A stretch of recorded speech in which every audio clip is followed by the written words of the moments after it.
Hello everybody, welcome to another video.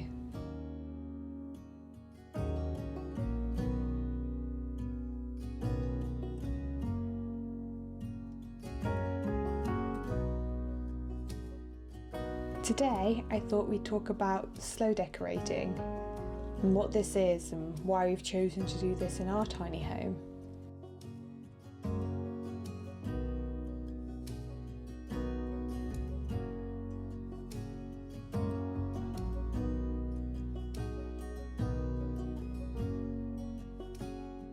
I'll be talking a little bit more about this later on, and I'll also be giving you an updated office tour as we've recently renovated this space, which I'm excited to show you.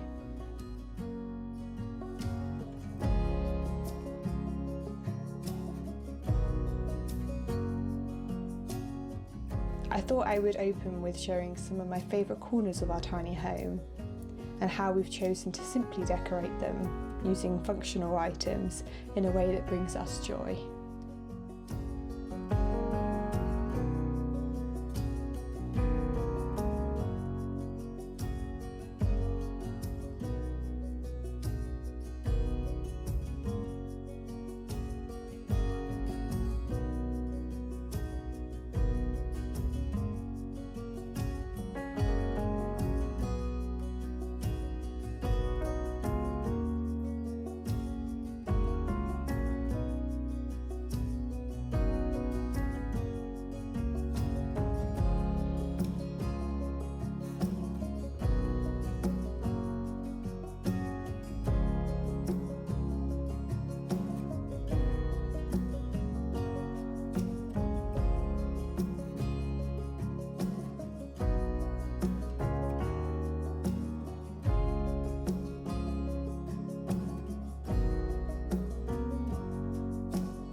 We've actually done quite a few changes in our office loft up there, so I'm going to give you a wee tour of that in a second.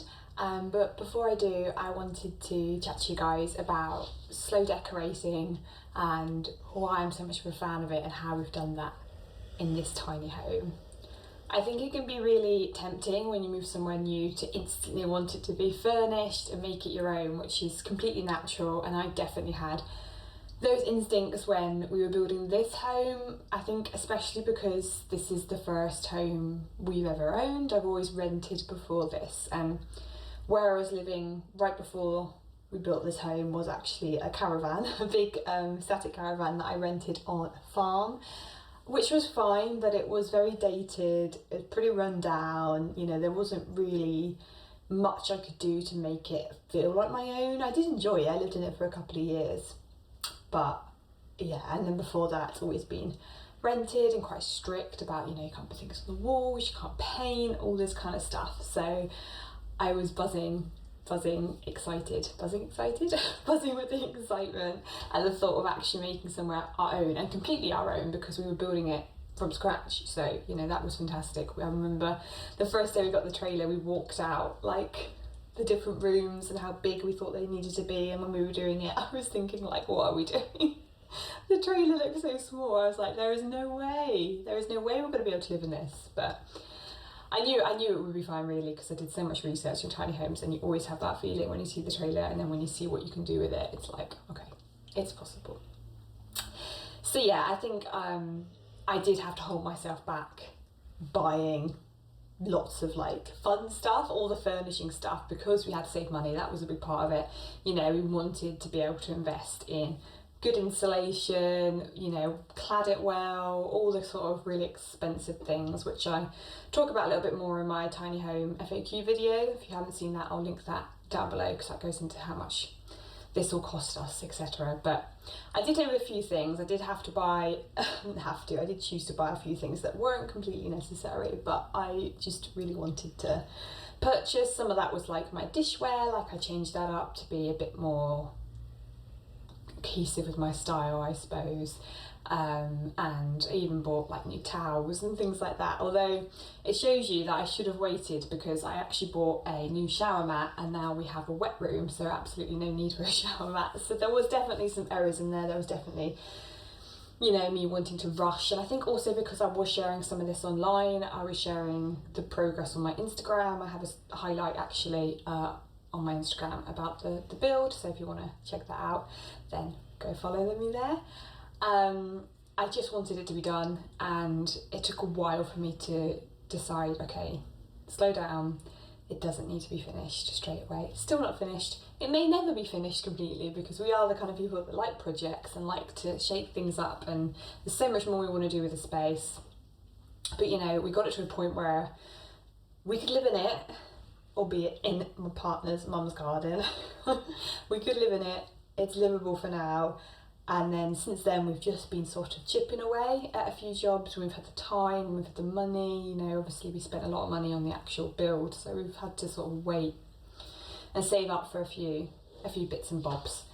I also think, apart from the fact that I can save you a bit of money doing stuff slowly, it also tends to be more environmentally friendly, because you give yourself a chance of finding stuff secondhand, maybe. Like the wood we've got for pretty much all our shelving in the kitchen, and we've got some bookshelves up there, actually is just sort of salvage. So some of it was wood that my partner found near Loch Ness, on the shore of Loch Ness, which is nice because it's like a little story with that. And then this stuff was actually just an old canoe rack my partner had that had just fallen down, so we just sanded it down and stained it, and yeah, it looks really lovely. And we didn't have to buy, you know, brand new shelves, which were more expensive, and also, you know, it's less eco-friendly than just using wood that we had. I mean, I'd like to have done more. I think there was definitely scope to be even more environmentally friendly than we have been, but we had to work within the line of our budget and what's realistic that we can get secondhand. Like, we were going to do the windows secondhand, but we decided to get those new, because finding the right size ones that were in good nick and would all sort of match was really challenging. Same with our French doors, we decided just to get them all as a one-er. So yeah, there's definitely more we could have done, but I'm quite happy with what we did. And I also have furnished a lot of it with stuff, if it's not secondhand, is quite a lot of it is like local and handmade. Like, you know, my mugs and my mug hooks, they're from Etsy, and biscuit tins from Etsy, and I love ceramics and pottery, so I've got a few bits like that. I often link tiny home favourites in the description, so if you want to know where anything's from, then you can check it out. But I just wanted to share that, because I think we do feel a lot of pressure to have a perfect home when you move. No matter, even if you don't need to renovate a huge amount, even if you just need to paint or even just put your things in there, you know, there really is no rush. You don't have to feel the pressure to be Instagram perfect with your home. Take your time and do it at the speed that suits you. Anyway, that's enough of quite a long ramble. Apologies. I'm going to show you what we've done with the office now. Okay, in the office, if you haven't seen my original tiny home tour video, then I'll link that below, because you'll see how this has changed. So this is basically, we've got two lofts in the tiny home. We've got this one, which is slightly smaller and above the bathroom, and then we have our bedroom loft that goes above the kitchen. So this was always going to be a multifunctional space. It serves as an extra loft that we can fit a mattress in here. So that's for guests, and also my partner's a daughter. So when she's up and we're living elsewhere, then that's going to serve as that. And then basically it's going to be like, a work space. So what we had before, if you did see the video or if you go back and watch it, is we basically had something here. It was like a box on the wall that you could lower down like a shelf. My partner cut in a seat here, which is now boxed back up, and you would sit here basically and work, and that was okay, but there was a few things that annoyed us. One of them was to get in and out. There's a really quite narrow space here. We had to like lift everything up to get out, every time, and that was a bit annoying. It felt a little bit cramped, aesthetically it wasn't super pleasing to have a box just here, and you couldn't have a desk that stayed out all the time either. So in terms of like storing stuff, it wasn't super useful. So this is what we've done instead. So my partner, it's always my partner that does the building, has done, knocking things over, made a desk here. This is actually a bit of scrap from our kitchen counters that we've just used, and made a desk here. This chair I already had and just about fits. Just about fits in the space. He's hooked up, this is actually a TV, but we are going to replace it with an actual monitor at some point. It's like on a metal stand thing, just so we've got an extra screen, and then there's a little bit of storage behind there, and then this is all wood that we used when we did our cupboards in our bedroom loft for our clothing. And again, I've done a vlog on that recently, so if you want to see how I organised our clothing, then I'll link that below. Currently don't have a huge amount to put up there. My partner was like, we can't be that minimalist that we've got nothing to put on shelves, but I've got most of my books already up. I don't keep many books because I only keep what I'm going to read again. I tend to borrow from libraries or friends or get from charity shops and then return. But I'm sure he's got some more books actually in a box. I'm sure we'll find some stuff to put up there. And then we've got a little cubby over here, and that's my partner does some artwork, some drawing. So there's one, and he likes this little mannequin thing they made. He made like a little Scottish outfit for it, as you do. So that's his little cubby, and then a boring printer because where else can you put it? And then that's just some extra flooring. So this is the same flooring we used throughout the house. We actually had to lift this, so it was a bit annoying. We were about 1 or 2 packs short, but we didn't want to buy any more because the delivery was extortionate. It would have cost us more in delivery than it would have been the products. So we actually lifted this from underneath our mattress in our bedroom loft because you can't see it. So we're just going to put like some really cheap lino or something under there, and then we've used this all in here so it matches. But yeah, it's already working so much better. It's so nice to have a space that is an actual desk to work at, especially when we get this all hooked up. It's going to be really nice, and we can look out the windows, whereas before we were just staring at the wall essentially. So, and we used what was empty space for a fair bit of storage, basically. So there's still a few bits to do. Want to paint it, want to paint this shelving, I think in like a grey. So we started doing just one coat, and it looks a bit patchy because it is only one coat, but it's like a pewter grey, and we thought it's quite like simple for an office. But yeah, we're really chuffed with it. It's a really nice space to work in now.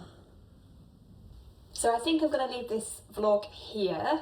Thank you very much for watching. If there's other stuff you'd like me to chat about or see in the tiny home, then just let me know. I have a playlist that I've started with all the tiny home content, so you can go back and watch other stuff we've done. But yeah, I'll just keep you in the loop as we're doing things like the office, our bedroom cupboards, and at some point we'll need to do more in our bathroom because it's essentially just, we've got the shower fitted and that's pretty much it, and it's all wet walled, but we need to I was looking at, we might actually buy wee vanity rather than building one, because I think my partner is overbuilding cupboards at this point, and I've seen some really gorgeous ones actually on I'll link it down below, but there's a website I found recently that does really nice sustainable furnishing, and I saw some nice ones on there, but they're a bit pricier, so we'll have to wait for that. But anyway, thank you. Yes, thank you for being here. Thank you for watching. Please do like and subscribe if you enjoyed, and I will see you guys next week.